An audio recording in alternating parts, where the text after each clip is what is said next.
Vamos con nuestro primer invitado, Carla.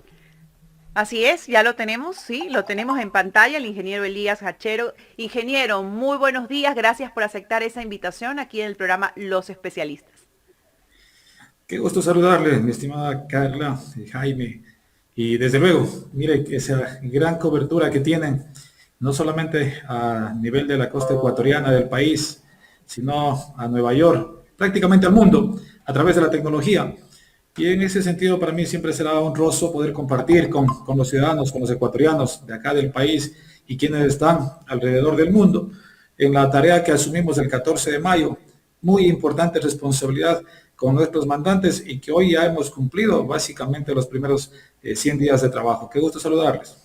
Gracias, ingeniero. A ver, ingeniero, usted ha presentado un proyecto de ley que busca rebajar las tasas de interés. Bueno, el proyecto dice regulación de tasas de interés, pero yo entiendo que esto es como rebajar las tasas de interés, que muchos ecuatorianos siempre nos estamos quejando con esta elevada tasa de interés, porque lamentablemente las tasas de interés que se cobran en el país, en un Ecuador dolarizado, pues no son las que deben de estar acorde a la moneda dura que es el dólar. Esa es la realidad. Sin duda, mire, en primer lugar, es importante manifestar que la motivación que tuve para hacer posible el ingreso a trámite de este proyecto de ley ha sido el haber podido, primero, dialogar. La escucha ciudadana es fundamental para nosotros acá, ahora que representamos a los ciudadanos de la Asamblea Nacional. Y sobre ese escenario, pues buscar alternativas para poder reactivar economías, para que de una u otra manera quienes han sido parte de este proceso de créditos principalmente, pues se pueda tener lo que nosotros hemos planteado, una regulación de las tasas de interés. Y mire, nosotros no es que lo tomamos de una manera arbitraria o una manera unilateral, sino más bien en función de lo que realmente el mismo Banco Central del Ecuador, el mismo instructivo de las de tasas de interés de acá en el país, ¿no? Pero sobre ello se ha podido constatar que al menos existirían 4 elementos que no han estado manejándose regularmente. Hablemos de si lo han estado manejando irregularmente a nivel de las instituciones financieras, producto de omisiones, ¿no? Normativas del mismo Código Orgánico Monetario y Financiero y de resoluciones aparentemente equivocadas emitidas por la Junta de Política y Regulación Monetaria y Financiera. Por lo que esta propuesta de reforma se pretende corregir y desde luego sincerarnos, ¿no? Sincerarnos con quienes en este caso hacemos uso del crédito a través de las financieras, de las mutualistas, de las cooperativas, de los bancos, etcétera. Y en ese concepto constitucional del artículo 103 de la misma norma suprema corrigiendo omisiones y normativas, ese es el principio. Y el objetivo es regular a la baja los intereses bancarios y que el procedimiento administrativo con el que se generan las tasas de interés del sistema financiero nacional sea previsto en el Código Orgánico Monetario y Financiero de una manera clara, de una manera técnica, de una manera transparente, para posibilitar que las entidades financieras cobren intereses acorde a lo que usted decía, a la economía dolarizada del Ecuador y paralelamente afecten, pero de una manera positiva, al crecimiento de la economía de nuestro país. Asambleísta, en caso de que se apruebe este proyecto de ley, ¿de cuánto estaríamos hablando del porcentaje de interés que se plantea dentro de este proyecto? Sí, mire, es importante manifestar que en realidad nosotros estamos en un estimado de un 14-15% de interés anual que se estaría pagando. Y obviamente en el planteamiento que nosotros lo hacemos, decimos que, a ver, si nosotros hablamos ya de términos técnicos, de pronto no nos van a entender muchos de los ciudadanos, ¿no? En el punto aproximado que le decía es del 14.5, es decir, es un 5 puntos, un 5% sobre el mínimo requerido por la ley. Mire, hablemos de entre 1 y 5 puntos, o sea, 5 puntos sobre el mínimo requerido por la ley, considerado en el mismo Código Orgánico Monetario y Financiero que establece el artículo 190, que las leyes del sector financiero nacional están obligadas a mantener en todo el tiempo. Una relación en su patrimonio técnico y la suma ponderada por riesgo de sus activos y contingentes no debería ser inferior al menos al 9%. Entonces, ¿qué planteamos acá? Articular, decirle sinceramente a cada uno de los mismos deudores que están siendo parte de esta problemática. Haciendo un paréntesis a esto, yo debo decirle que, por ejemplo, en la misma Amazonía, en la serranía, bueno, en todo el país, muchos de los que tienen créditos han sido para poder invertir en productividad. Y muchos están ahora mismo, como dicen ellos, estamos con la soga al cuello porque nos quieren quitar lo que tenemos, la productividad, los terrenos y de cierta manera los bienes que de una u otra manera han logrado con sacrificio. Pero lo que se busca es reactivar economías y en definitiva, como le decía, en relación a su pregunta, deberían ser no inferior al 9% y que actualmente estarían bordeando el 14.5% en lo que tiene que ver a las tasas de interés.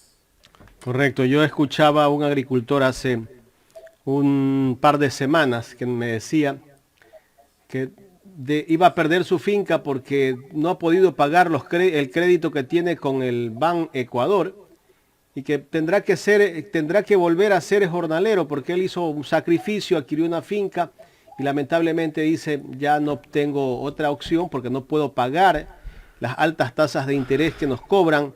Y no solo eso, el país no está en este momento viviendo una reactivación económica. Entonces la situación está terrible. Yo creo que también hay que pensar, asambleísta, en que se declare una moratoria a muchos créditos que durante año y medio que llevamos casi ya de pandemia, es imposible pagarlos. Correcto, mire, esa es la realidad. Nosotros que caminamos también territorio y usted lo ha escuchado y sabemos que esa es la triste realidad. Lamentablemente la pandemia nos ha complicado a muchos y obviamente esta crisis sanitaria, económica y social por el COVID, ¿sabe quiénes no perdieron aquí? Obviamente son los bancos y las cooperativas de ahorro y crédito.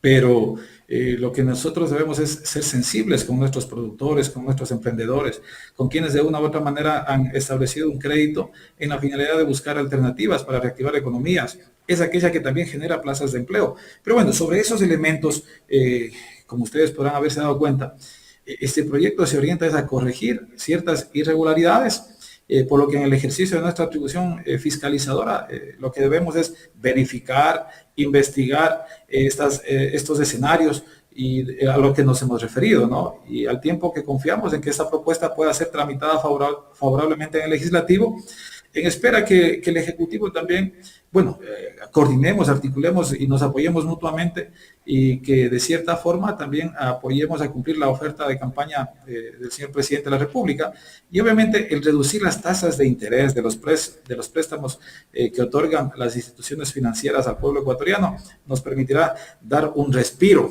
para que podamos buscar esa tan anhelada reactivación económica, esa generación de plazas de empleo y obviamente oportunidades para muchos ciudadanos que hoy no tienen incluso qué comer y cómo sustentarse, ¿no? Entonces, sobre ese escenario es el planteamiento que hoy lo estamos desarrollando y esperemos que pueda ser acogido en la articulación con los actores. Aquí nosotros decimos, vamos con la Junta de Regulación Monetaria y Financiera. Sí, tomemos en consideración y amparémonos también en la ley humanitaria, en la cual se establecieron regulaciones, en la cual la banca tenía que de alguna manera condonar, si es posible, ciertos elementos, ¿no?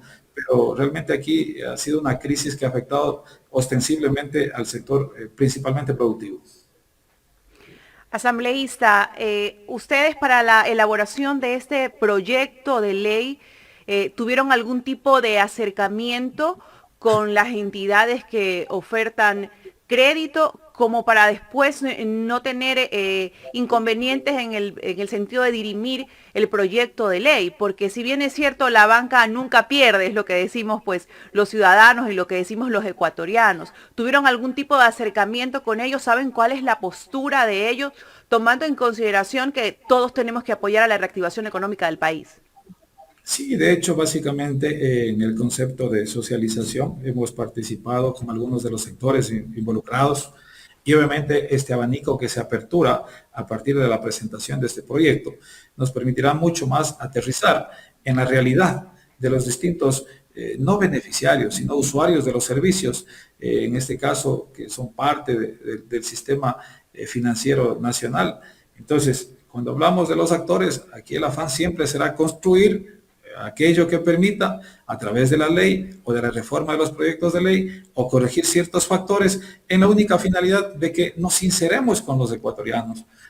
Y no puede hacer algo de alguna manera, a lo mejor usted decía, o estamos nosotros tratándolos desde el otro lado de la vereda y no estamos considerando a los actores, pues definitivamente yo siempre he manifestado el afán de poder consolidar una participación activa de los ciudadanos, de los actores y quienes están o estamos involucrados en estos procesos o proyectos, pues será muy saludable el que se pueda activar los siguientes procesos de socialización y definitivamente clarificar escenarios en el afán, como lo habíamos indicado inicialmente, de reactivar economías, que es lo que hoy nos está afectando mayormente en el país. Bueno, la reactivación económica sin duda es el objetivo de todos. Y usted es asambleísta independiente, pero ¿tiene el apoyo de alguna otra bancada para este proyecto de ley? Ya que si no hay mayoría, obviamente no se aprobarían los proyectos. ¿Tiene usted algún otro apoyo de otros miembros?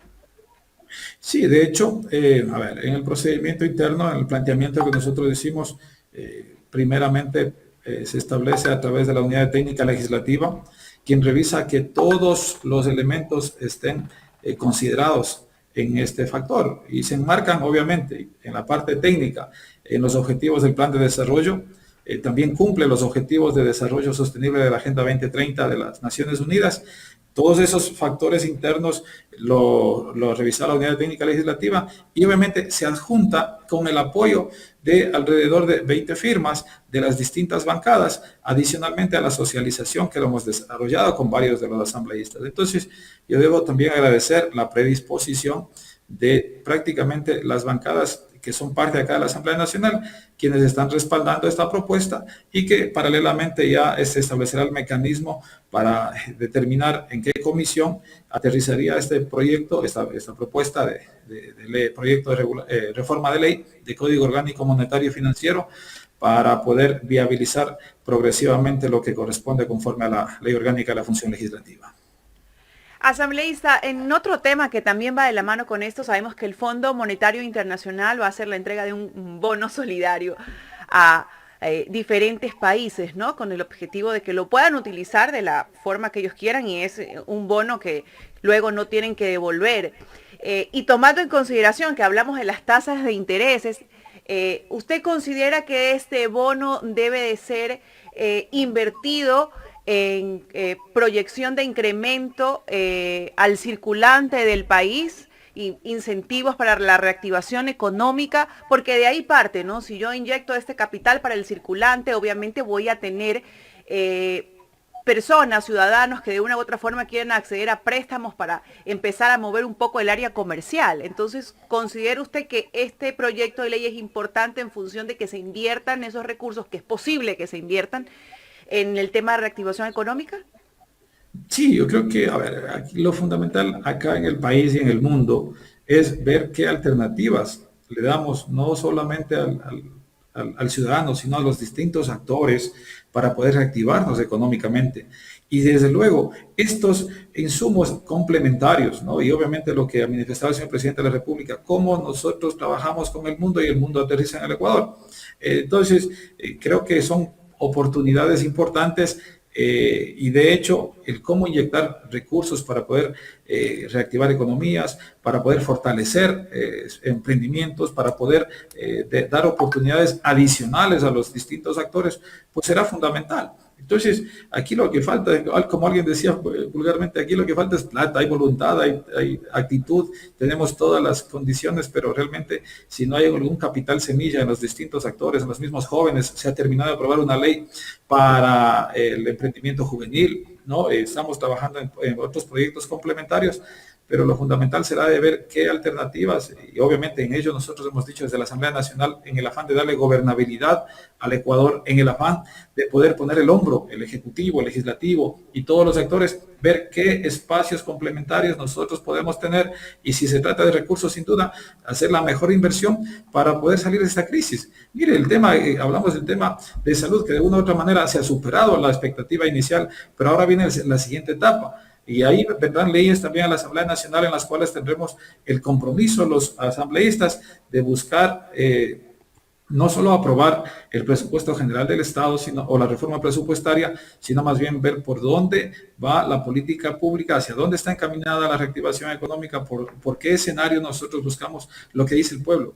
queremos trabajo, queremos recursos, queremos ser parte de estos procesos, pero mire, yo creo que es una gran tarea que tenemos de corresponsabilidad los distintos actores. Este proyecto de ley asambleísta abarca solo entidades privadas o también las públicas, y esto lo digo porque sabemos que entidades públicas también realizan préstamos, ¿no? Entonces, ¿abarca una regulación total o hay una diferencia entre las entidades públicas y privadas?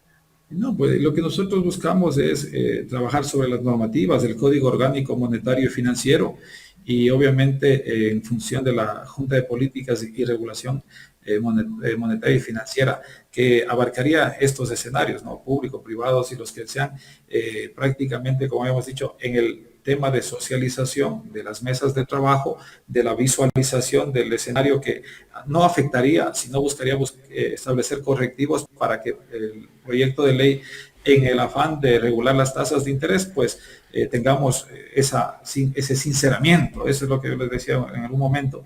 Y definitivamente todos los actores podamos tener claridad en lo que planteamos y hacia dónde caminamos. Asambleísta, a ver si poncha la cámara. Ya, gracias, asambleísta. Bueno, pasando a otro tema, ¿cuál es el criterio del grupo de los independientes sobre los escándalos de corrupción que generó una asambleísta como es Bella Jiménez? ¿Cuál es la posición de ustedes como bloque?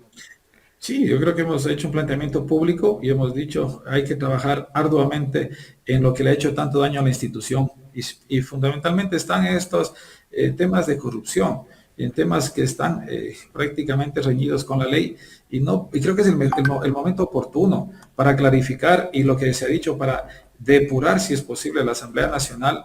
Y mire, creo que no es en contra de la persona, sino más bien en contra del accionar y abuso de poder posiblemente. Y bueno, ayer se calificó ya la situación de la denuncia en contra de la vicepresidenta de la Asamblea Nacional y esperamos que en este caso el CAL y el Comité de Ética que les corresponde inicialmente trabajar en el tema de investigación y todos los argumentos pertinentes y obviamente en el afán de darle también las garantías al asambleísta de su derecho a la defensa, pues se pueda determinar finalmente que esta situación que le ha hecho tanto daño, insisto, a la Asamblea Nacional, a la política, a esta crisis política también, pues podamos desterrarla definitivamente. Es el momento que los 137 asambleístas y los 17 millones de ecuatorianos tengamos claridad en el accionar propio y obviamente dejar atrás esas malas prácticas que nos han hecho daño no solamente a la política, sino a la sociedad. Aquí se va a investigar al asambleísta, pero también hay que investigar a los repartidores. Es que ese es el escenario. Cuando hay un proceso de investigación, aquí, como alguien diría, caiga quien caiga, obviamente serán los actores que han intervenido en esta situación no favorable, y sino más bien que está alejada de todas las formalidades, de la responsabilidad y obviamente de las competencias. Y eso tendrá que ser así. Es por eso que hemos planteado que incluso nos sometamos a una etapa o un proceso complementario para verificar el accionar de cada uno de los legisladores y obviamente que vaya mucho más allá a quienes manejan el recurso público. Y aquí hemos dicho, yo lo vuelvo a insistir, es importante la participación ciudadana. No dejemos como letra muerta en la Constitución de la República cuando hablamos de veeduría, cuando hablamos de fiscalización, cuando hablamos de control social, cuando hablamos de ser partícipes en la construcción de los presupuestos participativos que aterrizan en los gobiernos seccionales, en las instituciones públicas. Entonces creo que es el momento oportuno para que podamos de una u otra manera desterrar definitivamente estos actos que no le hacen nada bien al país. Hablemos de los temas de corrupción, de una fiscalización verdadera y sobre ello pues devolverle esa credibilidad tan anhelada al pueblo ecuatoriano. Asambleísta, quiero agradecerle por haber aceptado este diálogo aquí en Ecuador en Directo. Había una invitación pendiente que no pudo cumplir Carla, pues todavía sigue esa invitación en pie. El tema de visitar acá nuestra Amazonía, de poder, miren, conocer y obviamente está en pie. Acá tenemos esa gran biodiversidad, el tema turístico que es fundamental, la gastronomía en función de qué, de todos los productos que tenemos y principalmente el anti-COVID que espero que lo pruebe. Dos temas. Ese anti-COVID nos está esperando. El tema del chimchuguazo y también de los famosos gusanitos, ¿no? ¿Sí se acuerda el nombre de los gusanitos? Chontacuro. Los chontacuros. Entonces yo espero en algún momento poder coordinar y tengan una buena experiencia. Yo espero hacerles llegar incluso no solamente aquellos, sino esa gran gama de productos de la Amazonía, que estamos también buscando un mercado internacional. Y esa es otra de las alternativas que también lo hemos venido desarrollando en el afán de poder reactivar economías en nuestros sectores. Así Asambleísta, es que, antes de que terminemos, el proceso de vacunación para quienes han decidido vacunarse, obviamente no todos, sabemos allá, ¿cómo avanza? Y sí, yo creo que, mira, ayer estuvo la ministra en Pastaza, la ministra de Salud, verificando el trabajo efectivo. Si bien es cierto, como decían, Arajuno es uno de los cantones que realmente en la pandemia casi no utilizaban la mascarilla, han utilizado la medicina natural y ancestral. Eso ha sido no algo que realmente, a ver, lo que ha permitido es que hemos tenido inconvenientes allá. No han querido algunos vacunarse porque dicen con la medicina natural y ancestral es suficiente, pero en la verificación se ha exigido de que puedan cumplir con los parámetros en el tema de vacunación y obviamente precautelar la integridad de nuestros ciudadanos. En todo caso, como les decía, vuelvo a insistir, para que puedan ustedes ser partícipes de lo que vivieron en la pandemia y que precautelaron la integridad nuestras 7 nacionalidades en Pastaza, y habrá la oportunidad de compartirles, mi estimada Carlita, a usted y pues al mundo. En su momento llegará también el famoso chuchuazo. Muchísimas gracias, asambleísta. Un gusto a ustedes, muchas gracias, y ya listándonos para la sesión de las 10 de la mañana en la Asamblea Nacional. Un abrazo, buen día. Gracias al asambleísta Elías Hachero, asambleísta independiente por Pastaza.